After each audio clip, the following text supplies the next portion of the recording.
नमस्कार, आप देख रहे हैं भारत एक्सप्रेस का डिजिटल प्लेटफॉर्म। मैं हूं आपके साथ स्वाति शुक्ला कुमार। अमेरिका के राष्ट्रपति डोनाल्ड ट्रंप की तरफ से दुनिया भर के देशों पर इंपोर्ट टैरिफ लगाने के फैसले ने वैश्विक अर्थव्यवस्था में हलचल मचा दी है।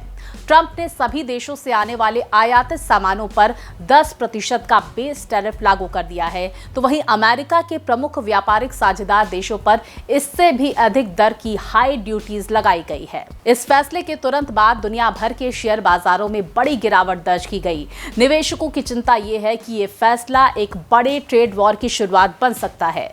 वर्षों से चले आ रहे व्यापार उदारीकरण की दिशा में ये कदम पीछे की ओर लौटने वाला माना जा रहा है।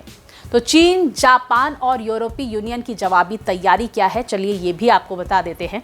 दरअसल ट्रंप के इस कदम से नाराज प्रमुख वैश्विक ताकतें अब जवाबी कार्रवाई की तैयारी में हैं। चीन, जापान और यूरोपीय यूनियन ने संकेत दिए हैं कि वो अमेरिका के टैरिफ के जवाब में कड़े कदम उठा सकते हैं। इससे वैश्विक व्यापार संबंधों में और तनाव बढ़ने की आशंका है। अब देखिए, अमेरिकी उपभोक्ताओं पर महंगाई का सीधा असर भी देखने को मिलेगा। दरअसल इस टैरिफ नीति का सीधा असर अमेरिकी उपभोक्ताओं की जेब पर पड़ने वाला है। विशेषज्ञों का मानना है कि टैरिफ के कारण रोजमर्रा के उपयोग की चीजों से लेकर हाईटेक प्रोडक्ट्स पर भी कीमतें बढ़ जाएंगी। उदाहरण के लिए एक रिपोर्ट के अनुसार अगर एप्पल कंपनी इन अतिरिक्त लागतों का बोझ उपभोक्ताओं पर डालती है तो एक हाई एंड आईफोन की कीमत लगभग $2,300 तक जा सकती है। इसके अलावा कैनवस प्रोडक्ट्स और स्पोर्ट्स शूज जैसे सामान्य उपयोग की चीजें भी महंगी हो सकती हैं।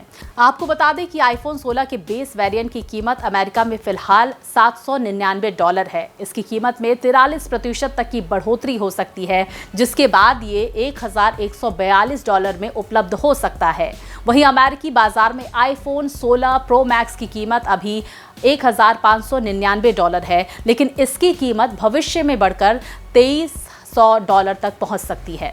तो डोनाल्ड ट्रंप ने अपने पिछले कार्यकाल में भी चीन पर टैरिफ लगाए थे। हालांकि उस समय उन्होंने एप्पल को राहत दी थी, लेकिन इस बार ऐसा नहीं है।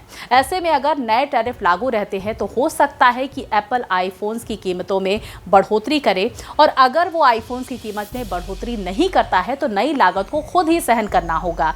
बताया जा रहा है कि टैरिफ लागू होने के बाद आईफोन प्रोडक्शन की कुल लागत में 43% की वृद्धि होने की संभावना है।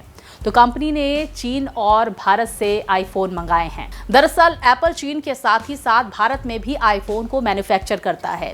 नए टैरिफ लागू रहने के बाद अब अमेरिका को अपने होम मार्केट में भी आईफोन की कीमतों में बढ़ोतरी करनी पड़ सकती है। तो कुछ रिपोर्ट्स में ये भी सामने आया है कि टेक जॉइंट्स ने नए टैरिफ आने से पहले मार्च के महीने में चीन और भारत समेत कई देशों से प्लेन में भर भर के आईफोन्स मंगाकर स्टॉक तैयार किया है। यही वजह है कि अभी बाजार में आईफोन्स की कीमतें नहीं बढ़ाई गई हैं।